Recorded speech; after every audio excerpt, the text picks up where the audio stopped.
Hello, everybody. Thank you for joining me. This is GGF bringing you episode 109 of Let's Play Pillars of Eternity. Hope you guys are doing great, having a good time out there, whether day or night, whatever the case may be. It's your boy, GGF. We're going to get it in, have some fun, as always. Playing 109 episodes now deep into this first batch of recordings. We're at Winfrith's Arms and Armor. We're in Deerford.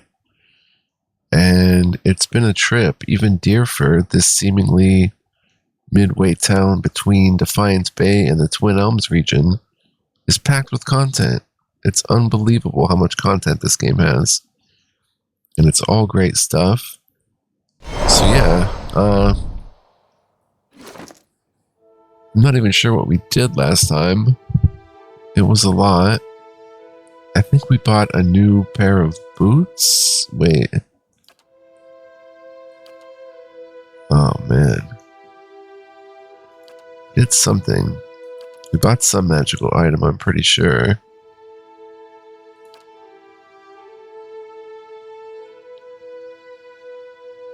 I don't know. Because we're down to 9,000. But anyway. Oh, it looks like I bought a new armor. Angio's Gambison. And I was going to go with that because 2 might. Deleterious alacrity of motion, 1 per rest, 2 athletics, 20% recovery speed. Versus the Jack of Wide Waters, which we're just going to sell for $840.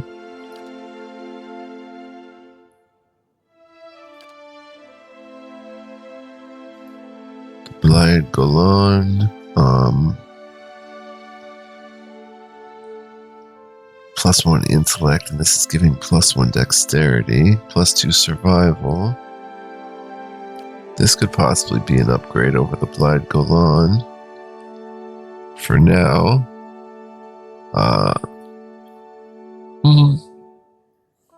maybe not though. Stun duration, knockdown duration, defense while stunned, defense while prone. Yeah, that's fine. We'll leave it in his inventory if we decide differently. But let's Good day, stranger. Let's see what else is going on here. Alrighty, he had other stuff, but I think we decided we weren't going to buy anything else right now. Vitessi's Thorn is a spear, Grudge Keeper is a rod. Guildmaster's Staff, we sold them. Hours of St. Rumball. 50% to crit damage multiplier. Crits can inflict prone. Accurate 3. Yeah, pretty sweet. And tall grass. 10% of hits converted to crits. Crits can inflict prone. It's exceptional. It's worth 1,600. It is a nasty type of weapon, but we're okay for now. Voice of the Mountaintop is for a chanter, 20% chant area of effect. Could buy that for Kana while we're here. I mean, why not? It's a unique item for Kana. So we'll buy it. Do we have enough pry bars? We do. And grappling hooks, so go ahead and buy that. Oh, we have some stuff to sell. That wasn't our only saber. Polex. A rod. A wand. Exceptional pike. Blunderbuss. Fine large shield.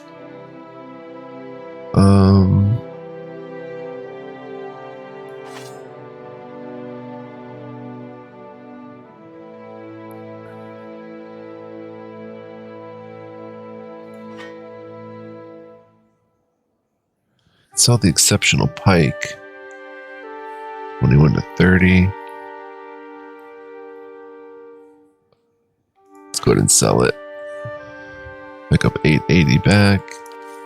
Bong bong. Added armor, trade that.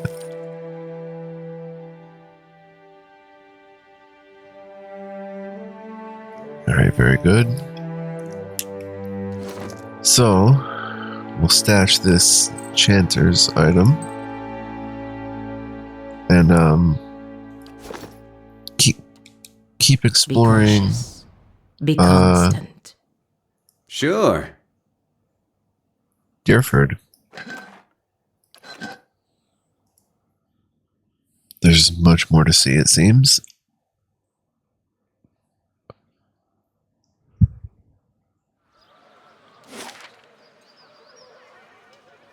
Grieving Mother, what? Hindina's apothecary. Right, we have to go this way. Okay, so from here we might as well scoop down here and see what's up with the Grieving Mother.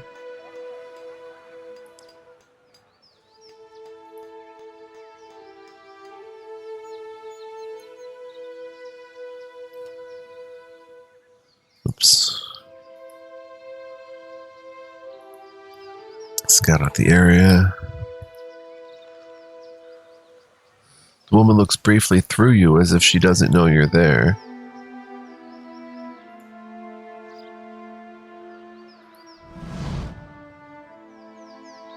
This middle-aged peasant woman is dressed in a brown leather cloth draped down to her knees.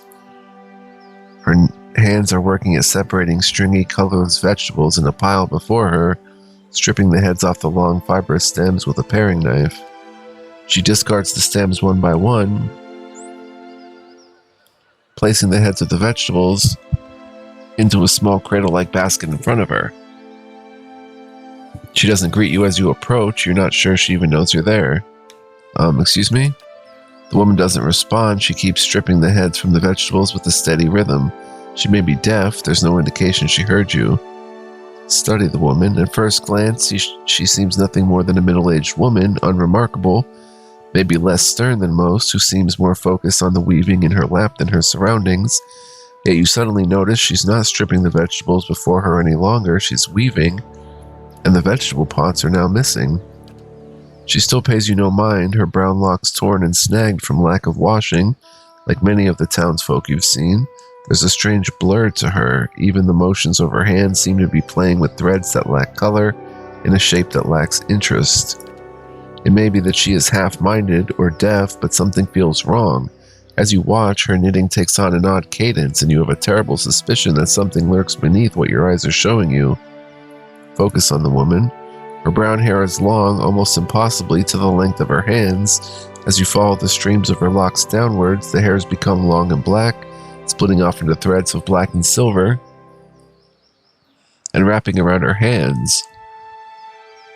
She is forming a soul cradle with the threads braiding a net in front of you, each finger long and sharp like a series of knitting needles, almost hypnotic. The silver and black strands of her hair weave together, with silver predominating as a highlight, the black shadowing it.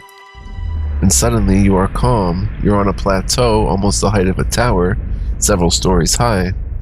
The plateau is like a table lying beneath a clear sky, and beneath the plateau, surrounding it in all directions, a forest hazy with mist, although whether it is actual mist, or distance, or a recollection. Resting in the curve of a natural arch above you is a great copper bell, half again the size of a man, hanging at attention as if looking down on you in the event unfolding before you. The plateau has soaked in the sun, and the rock beneath you is rough and warm. The sky forms a cradle around you. You feel different, not disembodied, but you feel your body, your physical contours have changed along with the surroundings, and you hear a soft series of chimes like wind chimes.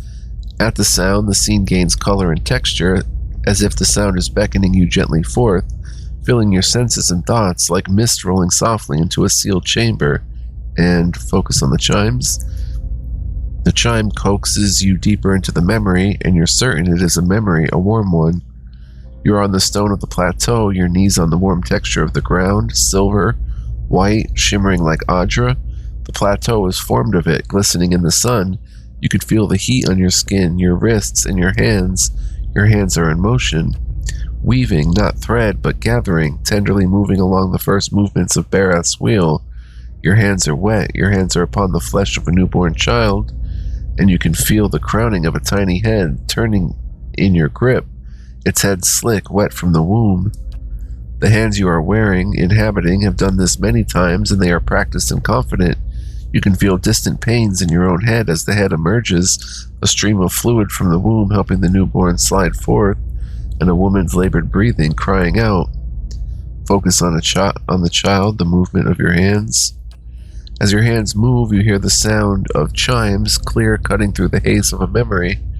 You cannot see where they are coming from, but they are close, and they are meant as a comfort. Of that you are certain. Draw the child forth, and coaxed by your hands, every movement causing the chimes to sound again. Almost eagerly, the child comes forth, and as it does, your hands are in motion, weaving, moving along the length of a soft, wet rope. No, an umbilical cord from the legs of the naked woman before you. You are holding a small child, still wet from the womb, before you. The child cries out, its cry full of life, full of soul, the ringing of chimes echoing in its thoughts, filling it with its welcome. The soul is blurred at the edges, as if you are viewing a soul from within a soul, but it is there, it is alive. The woman before you is weeping, and at her first cry, her hands reach out for it. Surrender the child. You surrender the child to her, something you have done many times before, and as your hands move, the chimes echo the movement, and you realize the chimes are hanging from cords on your wrists, and where once they echoed in the memory, they are now echoing in the child's mind as well. The chimes are intended to welcome that child, to be its first gentle greeting into the world, a soothing sound guided by the tender motions of your wrists. You are helping to weave its thoughts, its perceptions, and the experience. The woman laughs with a ragged joy, laughing from a parched throat. Her emotion seems soothed, but the physical demands of labor have left her exhausted. But the child is here, the child is safe, and all atop the plateau is peaceful, calm, distant, flattening out as the memory persists. Slowly pull back, retreat from the memory. With effort, the scene bleeds of color and your mind becomes your own again. There is no pull, no anchor, yet the sound of the chimes remains.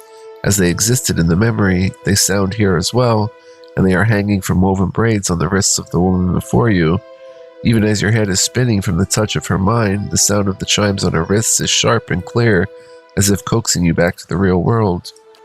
The woman still sits before you, but she is nothing like what you first saw. She is wearing black, shredded garments that drape over her form like streamers. Her hair is streaks of black and run through with silver. Her age is almost impossible to tell. She simply feels old, like a crumbled watchtower.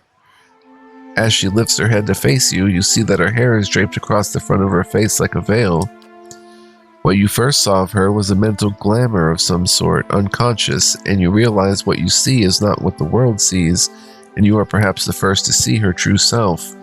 Still, you don't sense a threat in the realization. If anything, you feel a sense of relief from the figure. You can hear her thoughts, and she is glad to at last be seen. What was that? I am seen, but the eyes of others do not remember. You were the first to see me as I am, the call stripped aside. Huh. There's a light touch on your mind, a caress, and her left hand mirrors the motion of the touch, reaching up to the air between you. You hear the chime on her wrist sound softly. Her hand moves as if pantomiming, resting on your cheek at a distance, and she speaks softly and slowly. Your memories. A cadence of wheels on a caravan track. Fever. Questions by running water. Violence in a night's campfire. Arrows in the dark. And fleeing. Falling rock and cracking stone. And a storm. The storm. She stops, her hand frozen in the air. She swallows and the chime sounds as her hand shakes. The storm that brushed you. Did its screaming wake you from your mind's cradle? Your memory of it is painful. Its cry is difficult to ignore. It's like a child. Many children crying out. The question seems to be for both of you.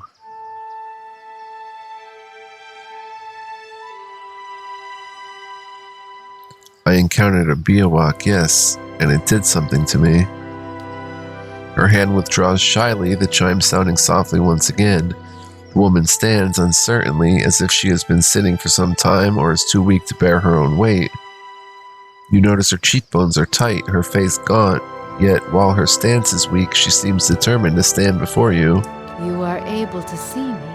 It is almost a question. You suddenly realize she doesn't seem to know what you saw when you looked at her, the image on the plateau, yet the image was so clear, so sharp, you're surprised she didn't feel you there. To see me is a rare gift. A watcher's gift.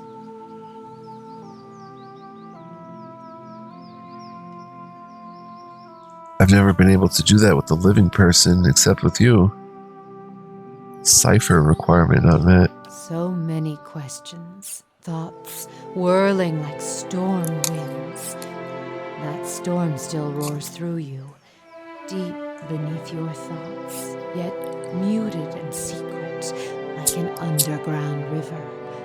I cannot tell if it is carving new channels or eroding what keeps your true strength buried. Huh. The fact that you could hear it at all, survive it, is something few have ever done. Your power will grow stronger with each soul you touch, as it allowed you to reach out to mine. There is a silence, and although it seems to last for but a heartbeat, in your thoughts it stretches out between the two of you like a pool between your minds. You blink, take a breath, then you realize she wants to ask you a question, yet can't form the words, as if assembling them is painful, or there are simply not enough pieces. Assemble the thoughts. Do you wish to travel with me? You feel a wave of fear, gusted with the strength of relief, although oddly her expression does not change. Then fear dissipates and you feel strength and certainty, as if the plateau from her memory lies beneath you and a calm sky looks down upon you. Oh, grieving mother. A cipher. Oh. Our first look at the cipher.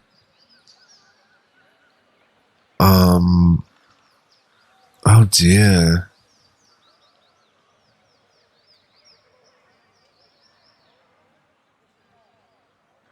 You know what? I'm almost tempted to get rid of Allah. Ravius the Druid.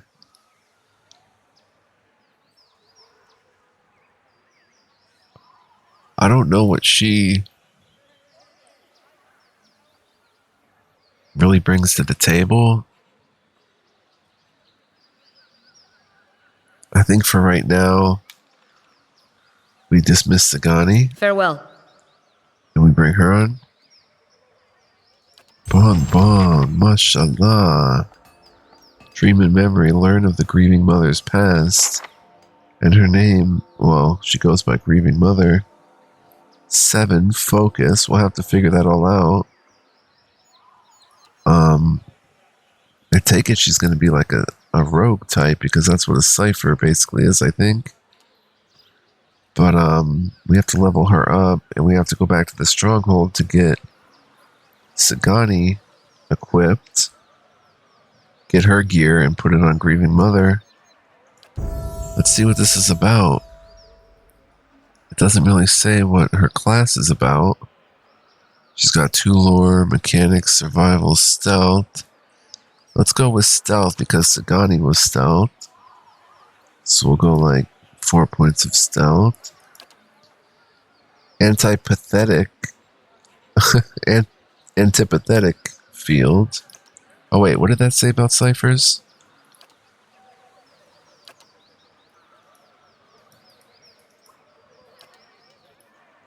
Wait, let me cancel for a second. Try that again.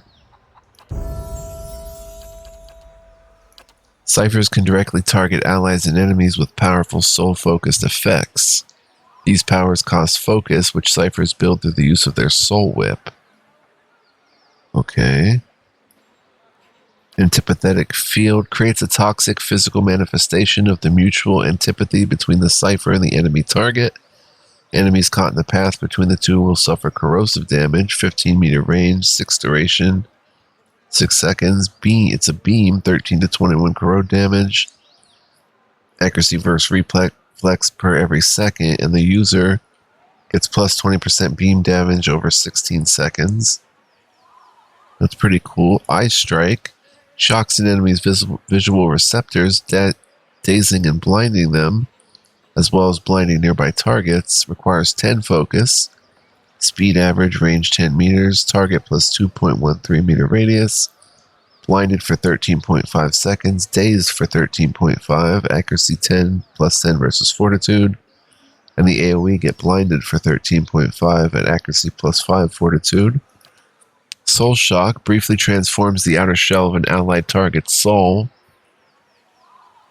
into energy, releasing an electrical burst around them.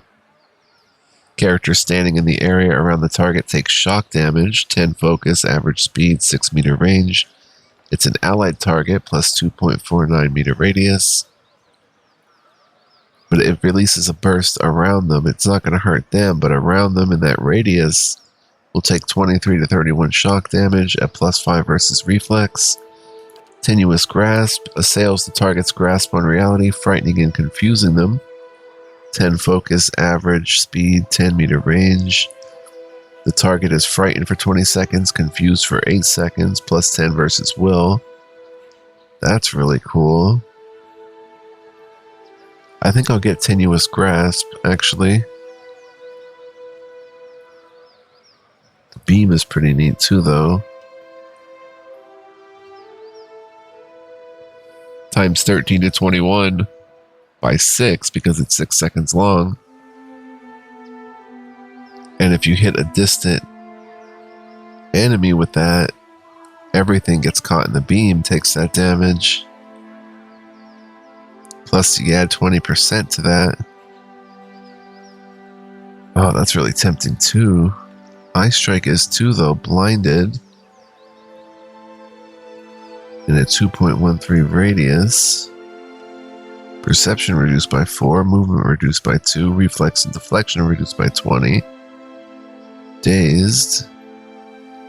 Accuracy reduced by 10, dex, perception, intellect reduced by 2, attack speed reduced by 15%.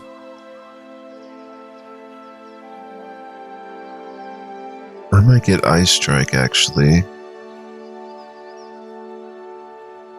That's versus fortitude, though. Whereas Tenuous Grasp is versus will. I would probably get that instead. We'll get Tenuous Grasp. And she gets talents, okay. Biting Whip. The Cypher's Soul Whip bites deeper, granting a bonus to damage. Modifies Soul Whip, plus 20% melee and range damage. It's a passive. Focus below maximum. Psychic Backlash invokes a retaliatory strike, stunning an enemy whenever they target the Cypher's will defense. Passive once per encounter. It'll stun them for 4 seconds, anything that attacks her will. Draining Whip enhances the draining power of the Cypher's Soul Whip, regenerating focus more quickly, plus 33% focus gain. Passive. Oh, that's a mistake. It says down here damage and range damage. But it's focus gain. Greater focus. Cypher has an increased maximum focus. That's pretty cool. Plus 10. Passive. But we can also get her something like sneak attacks. I mean, I honestly don't know what to get her. I'm not sure what Cypher's. I think of her maybe as a magical rogue, I guess. I have no idea. And when she uses this Soul Whip, how does that work?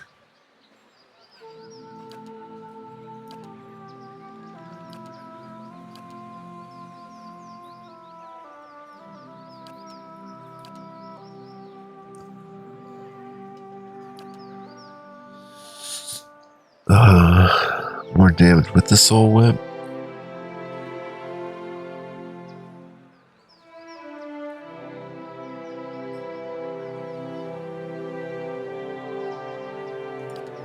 Apprentice's sneak attack is always useful.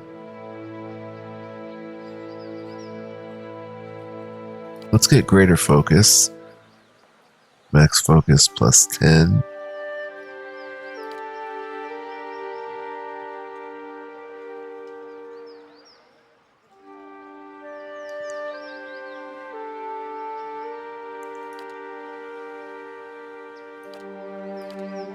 Yeah, let's get greater focus. Bong bong. And now next level.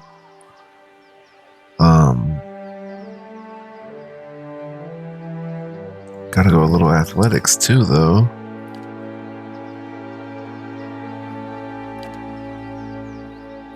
A level 2 power or level 1. Amplified thrust bounces psychic energy harmlessly off the target and onto the closest nearby enemy, causing pierce damage and violently pushing them backward. Requires 20 focus. Speed fast, 5 meters plus 3 meter jump, an allied target plus 1 foe jump target. 41 to 57 pierce damage, 3 meter push. 41 to 57, 3 meter push. Accuracy plus 5 versus deflection. Mental binding overwhelms the target's mental ability to communicate with its own body, paralyzing it and causing its soul to emit a shockwave that can leave nearby enemies stuck. 20 focus, speed average. 8 meters. Foe target plus 2.84 radius, paralyzed for 10 seconds. Well, about 11.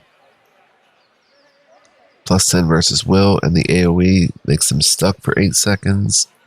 Plus 5 versus fortitude.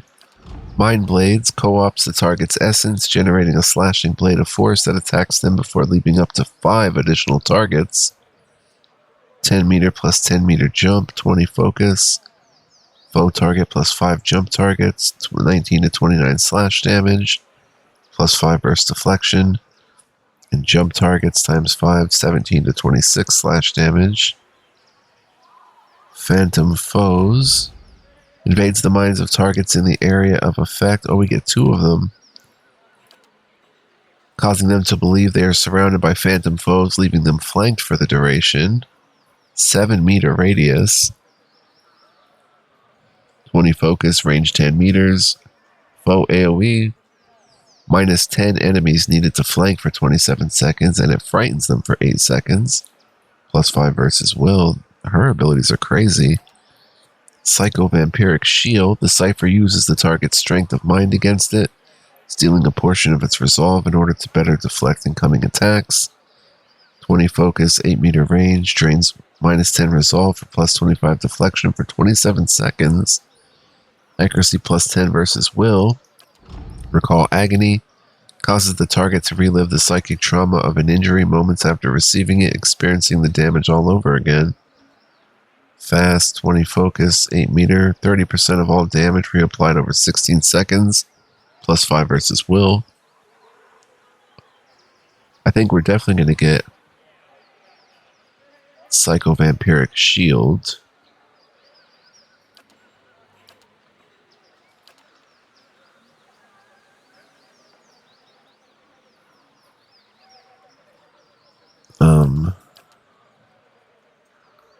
She doesn't have any gear on, so all these numbers are left at base, kinda, or just adjusted for her stats, but she doesn't have her stat boosting gear on. Oh boy. Dazing and blinding them. Let's maybe get Ice Strike and Psycho-Vampiric Shield.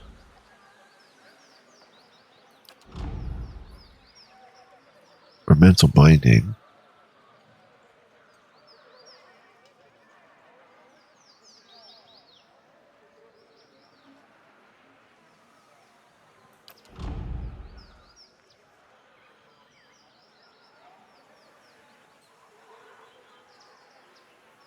Instead of Ice Strike,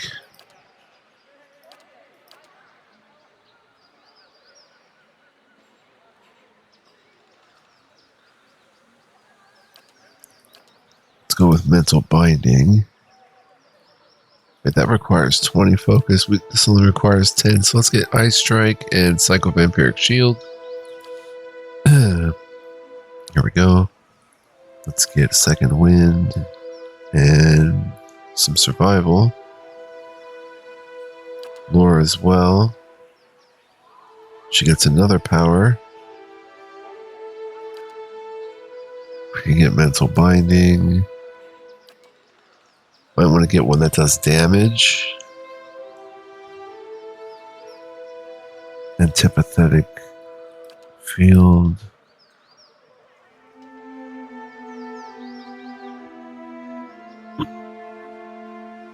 Versus Deflection.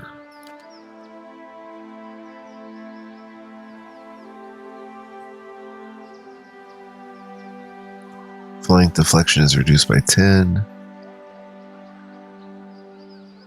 Maybe Phantom Foes because it's a 7-meter radius. Yeah, let's get Phantom Foes, I think. Because you can cast that in a radius, target all the melee fighters, because it's a will save, which they'll be lower in, frightens them for 8 seconds, but they all get flanked, and so even if one person's fighting them, their deflection lowers by 10. Or does she get another one? No. Next. I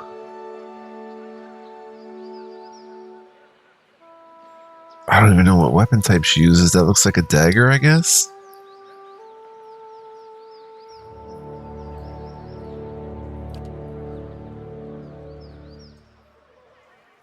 We can give her two-handed style, but I don't know. I should cancel out of this. I know we're already at level 4, but I'm going to check out her stats and stuff and see what she actually brings to the table. 3rd level Cypher, Meadow Folk, the Deerwood, she's a midwife. Okay, a bunch of dexterity, she's fast, she's smart, intellect, perception, resolve, good constitution, decent constitution, might. Okay, so it saved some of our abilities. She's got a fine padded armor. And zealous endurance, right? Okay.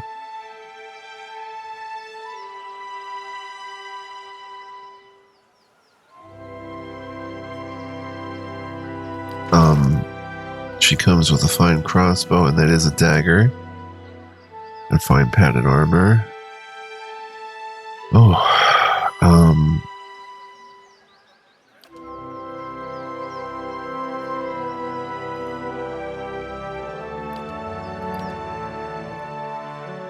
we can make Palagina a two-handed type. Maybe give her Arms Bearer. Or Haravius even.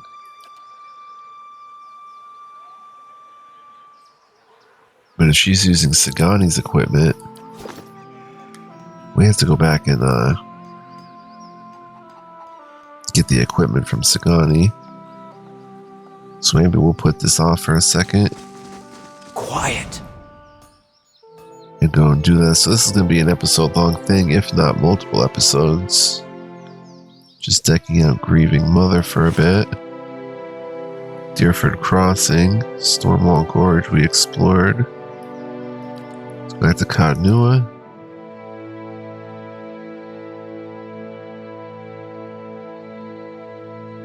I want to try to use everybody a little bit. And for their personal quests and stuff, wages paid, Stones and $450. spirits in this place have begun to heal. Nice.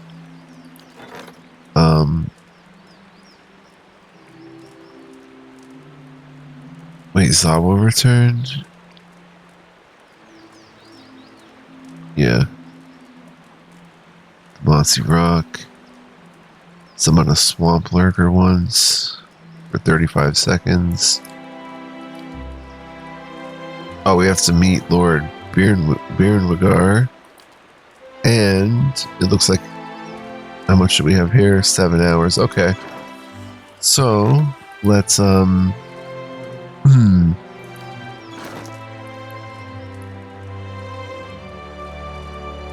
dump out a dare for a moment. See you when I see you. So many great companions. It's like impossible to pick just one, or not just one, but to even pick 6 of them to deal with is like, man.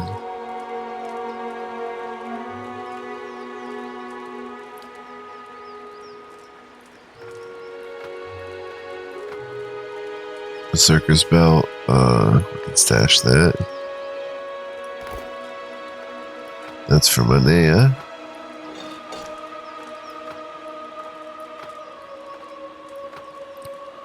What about weapons and such? Fine dagger can be sold. Fine crossbow. Probably sell that. Probably give her, instead of Manea's armor. Oh, we took that off Manea. Yeah, Sagani was wearing that. Did I do that on purpose? I'm not even sure. +1 movement speed. Let's stash that and give it back to Manea. She can use the Jack of Wide Waters for the fine padded armor. Bong bong. And for weaponry, we'll give her Sagani's dual wielding bits for now. Void React and Resolution. Not the greatest accuracy thus far, but she's only level 3 or whatnot. And I don't even know what this stuff is doing.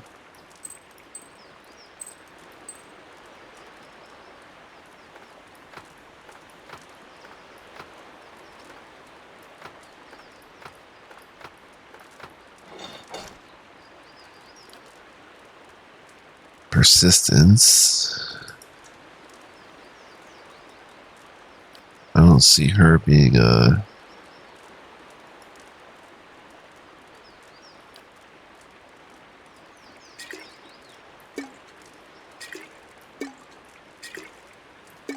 We'll leave that with her. And we'll figure out a second weapon to give to Grieving Mother.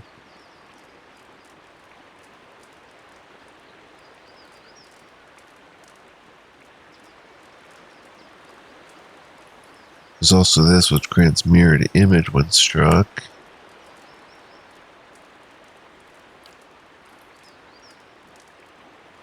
She could benefit from the survival. Okay, we'll probably give her that. Alright, thank you, Sagani. Sagani can keep a fine dagger.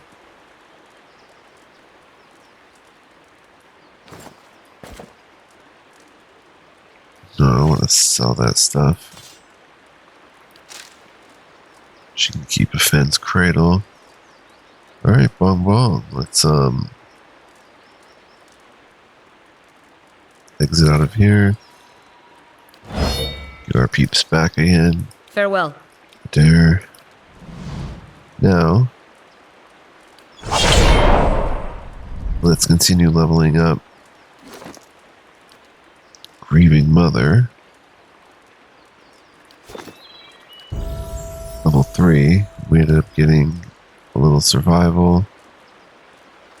Or athletics and a little survival. 1 power. I think it was Phantom Foes.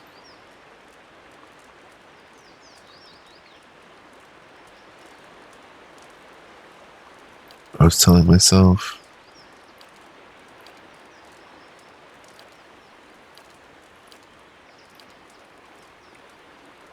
Yeah, Phantom Foes.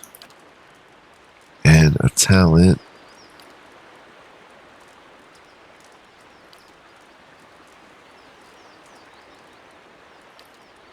How about Biting Whip, plus 20% melee and range damage?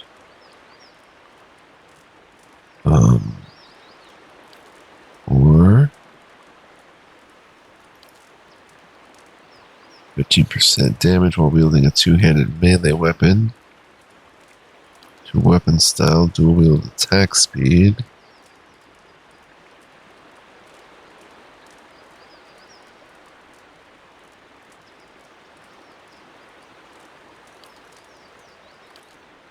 Saber and stiletto. Ruffian. Club Pistol Blunderbuss. Yeah, let's give her Weapon Focus Ruffian. Why not? Something different. Next level. We'll go Stealth Lore. Level 3 powers. Ecto-Psychic Echo generates a rebounding wave of psychic feedback between the Cypher and ally that causes crush damage to enemies caught in between. Into the 30 focus range. Speed average range 12 meters, 10-second duration, 21 to 31 crush per second in a beam. Nice. Oh, she gets 2 of them. 2 powers. Fractured Volition. Violates an enemy's memories to bring vivid recollections of past failures to the surface, leaving the target hobbled and weakened for 17.4 seconds.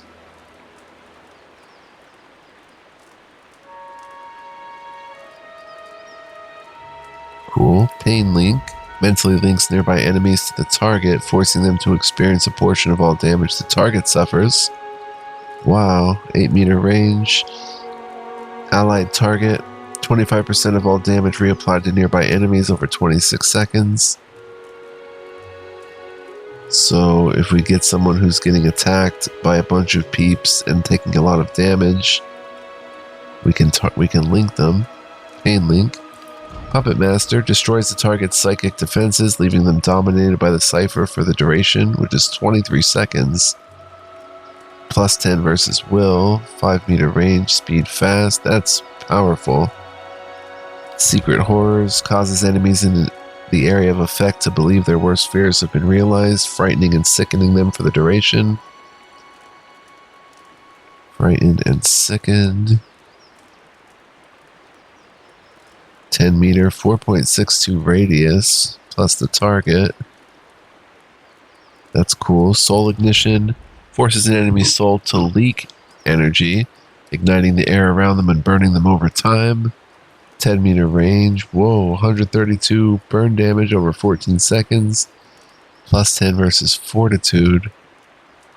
We can send that probably to a mage or something in the back. Unite their soul. So they take about 10 burn damage per second until they've taken a lot of it. Wow.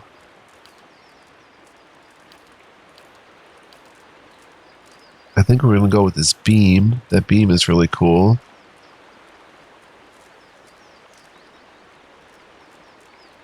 And maybe Puppet Master?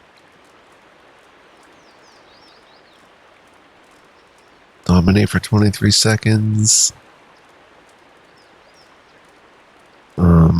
Dominated, of course, means target subservient to the will of the enemy and will use everything in its disposal to fight its former teammates. Overrides charmed. Dominated is exclusive, meaning a character can only have one dominated affliction at a time. A newer one will dispel any older one present. Or Pain Link. No, we'll go Puppet Master. Bong Bong. I think we'll go Puppet Master. Do we want Mental Binding?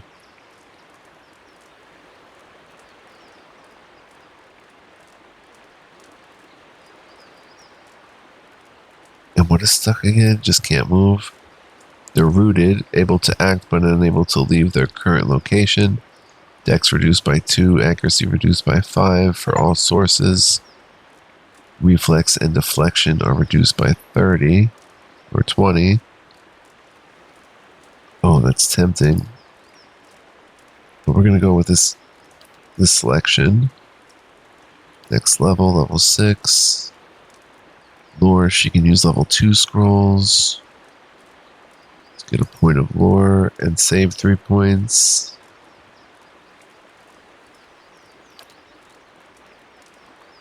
Now she gets 1 power. Let's go with Mental Binding. She gets a talent. We gave her Ruffian.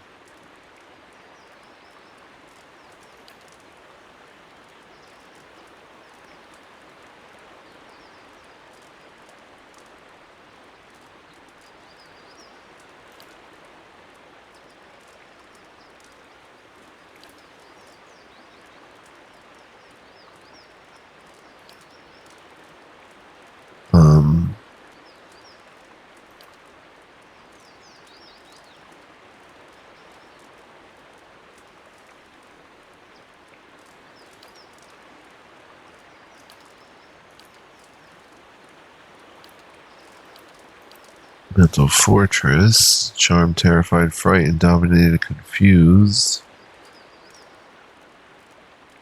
Bolsters the character's defenses. Yeah, Mental Fortress. Unstoppable.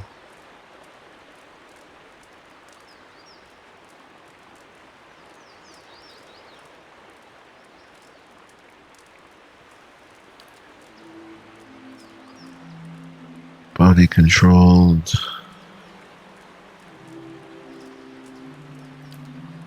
Defense when disengaging. There's a lot of different ways we could go. Should I go with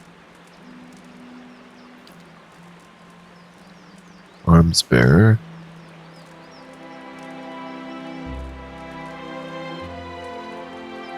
Quick switch. Spirit of Decay. Yeah, let's go with Spirit of Decay. 5 damage reduction, corrode, 20% corrode damage.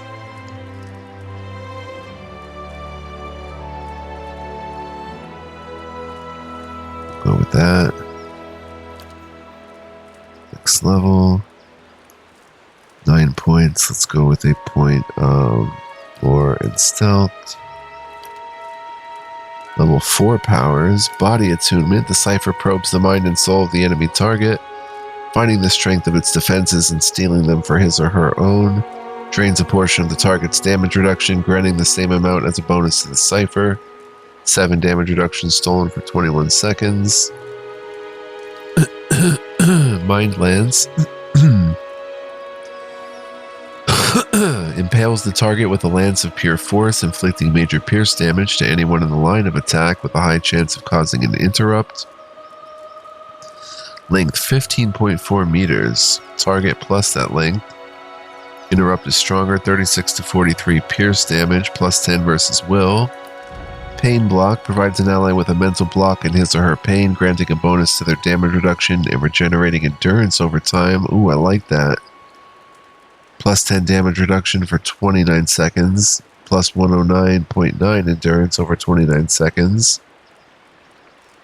Silent Scream produces a psychic howl in the targeted area, stunning the target as well as dealing raw damage to all enemies within. Stands a high chance of causing an interrupt.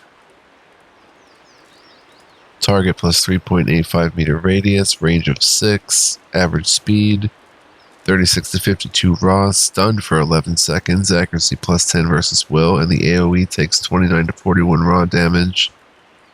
That is wicked good. And stunned. Can't take any action. Dex, perception, and intellect all reduced by 4. Reflex and deflection reduced by 30. And it interrupts. Wild Leech latches onto some characteristic of the target's psyche and drains it, granting the same amount as a bonus to the cipher. Affects a random attribute. 10 points stolen from a random attribute for 21.8 seconds. That's cool too. Going between, an ally superficially takes on the form of a spirit. Their movement is increased and many incoming crits, hits, and grazes are converted to a less severe result. Allied target in a range of 10 meters, fast speed. Plus 25% of incoming crits converted to hits. 25% of hits converted to grazes. And grazes converted to misses. Plus 3 move speed for 43.5 seconds. That is awesome. We're going to get that. Mind Lance. It's a target length. Body attunement.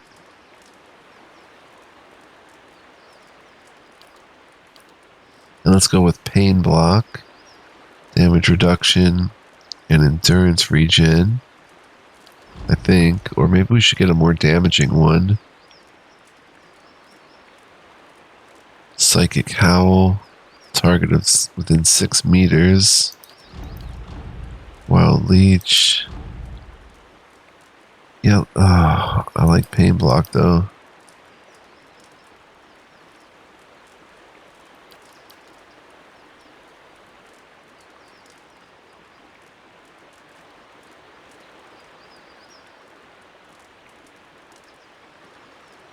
Yeah, we'll go with those two.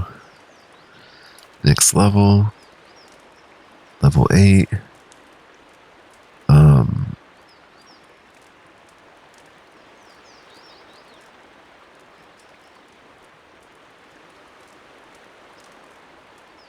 Go straight up athletics for second wind.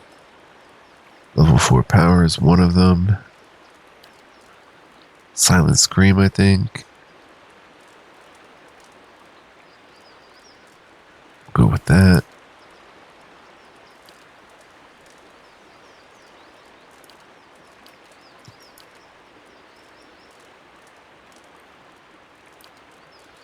Oh dear. These only take 30 though.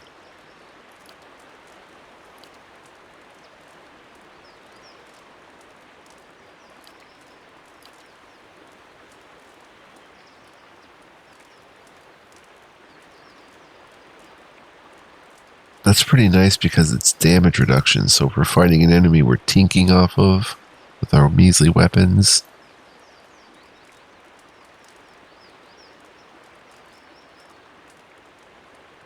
My wish is just targeted enemies, but it targets a line, a long line. Let's go with Silent Scream.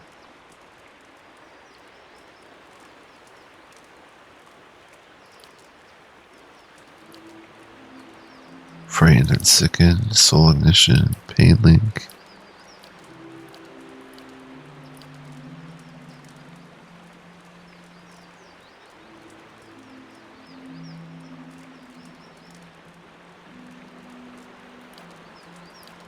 Silent Scream. And a talent. Almost done here, guys.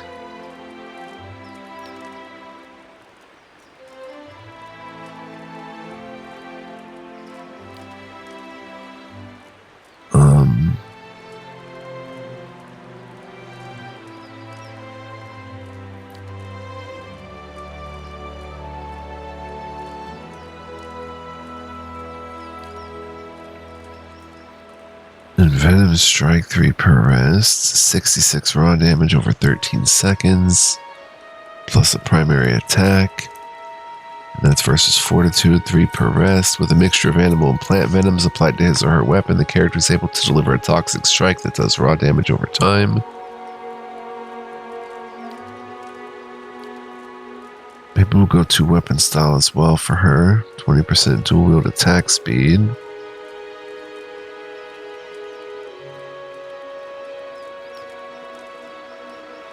Or better yet,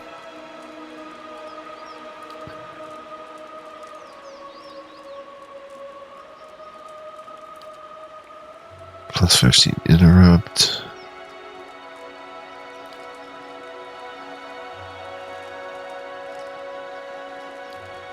One per encounter she can frenzy.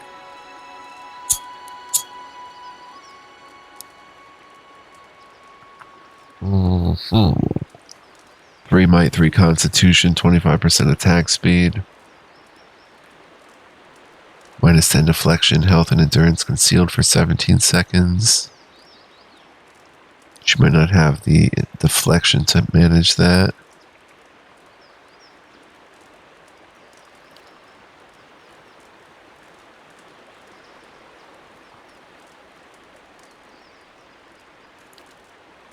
Summon Veteran's Recovery. Get her recovering endurance over time.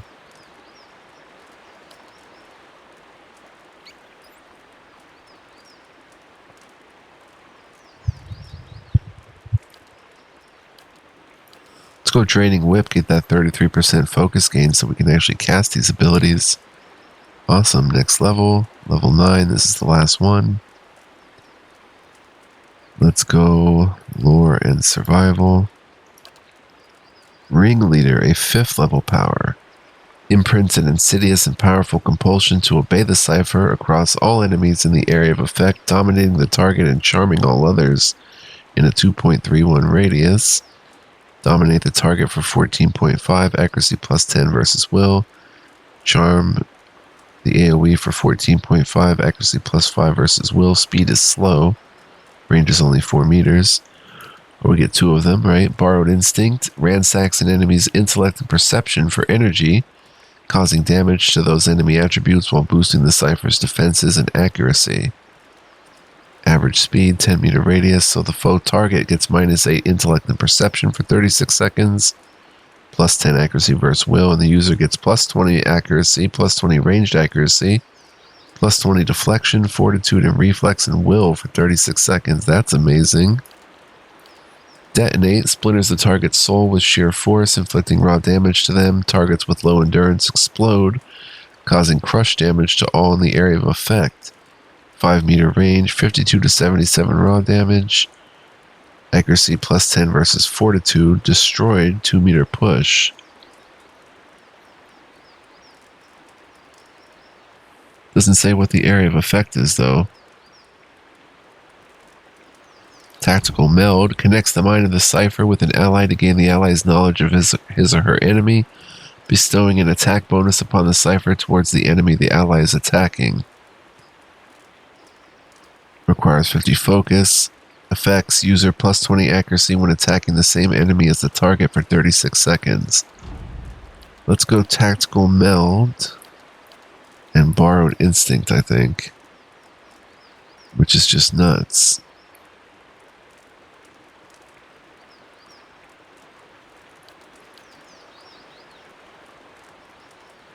But why even get tactical meld? It's fast, range of 5 meters. You can use 10 meters. Okay, the speed is average. And you have to attack, you have to target an enemy to steal their intellect and perception. And you get all those bonuses for 36 seconds. So we'll go with borrowed instinct and maybe, and it goes all the way up to level 8. I didn't realize that. Wild leech. Mind lance. And a long line, possibly causing an interrupt. Soul ignition.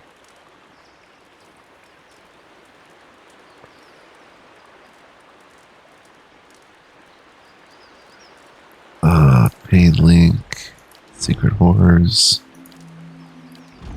Mind blades could be a good one just to have for 20 focus.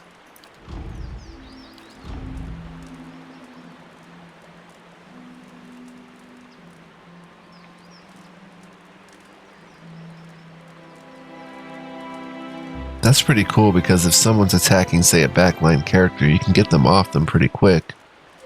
Within 5 meters anyway. If you're within 5 meters of the ally, you can click them and it'll hit the foe target, the closest one attacking them, and push them 3 meters away. And you know what? We might just want to get this antipathetic beam.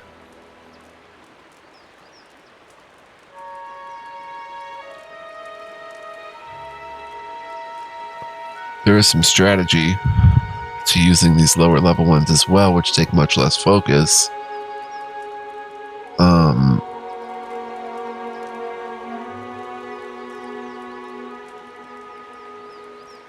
Probably get borrowed instinct.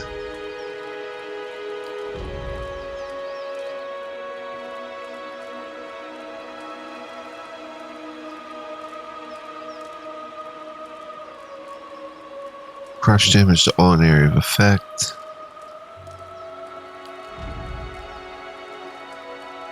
Maybe Mind Lance.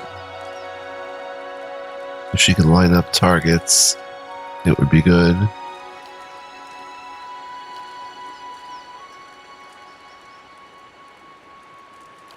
Let's get Soul Ignition. Yeah, Soul Ignition and Borrowed Instinct. Bong bong. And we are done with Grieving Mother. Let's check out her final stats. Well, for now, her level 9 stats. 37 focus. Good accuracy for her damage. 53 deflection. Great reflex and will. Good damage reduction. Very good. Endurance. And health is pretty low. Lowest in the party, actually. So we're going to have to manage that. But I'm confident we can make this work. Nothing's being suppressed. Oh, +1 dexterity and damage reduction slashed is being suppressed from the Jack of Wide Waters.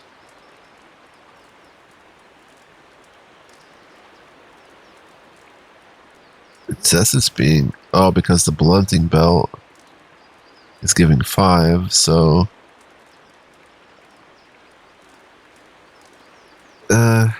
I'm not too worried about that. The dexterity is suppressed.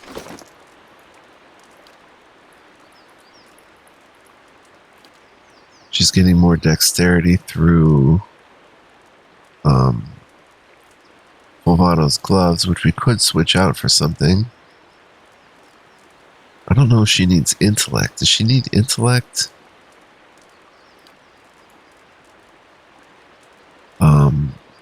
Will, defense, influence, duration, and area of effect. Yeah, for all abilities and talents, everybody could use intellect.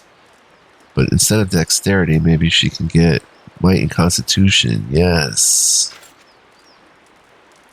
Let's try that.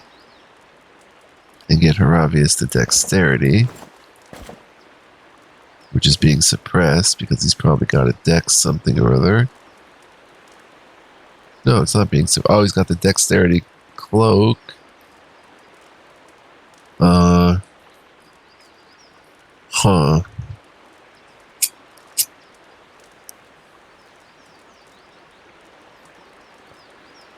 Kind of switching things around here again. Intellect and resolve. When I had everybody pretty well sorted. Races of all consuming rage. We should give that to her.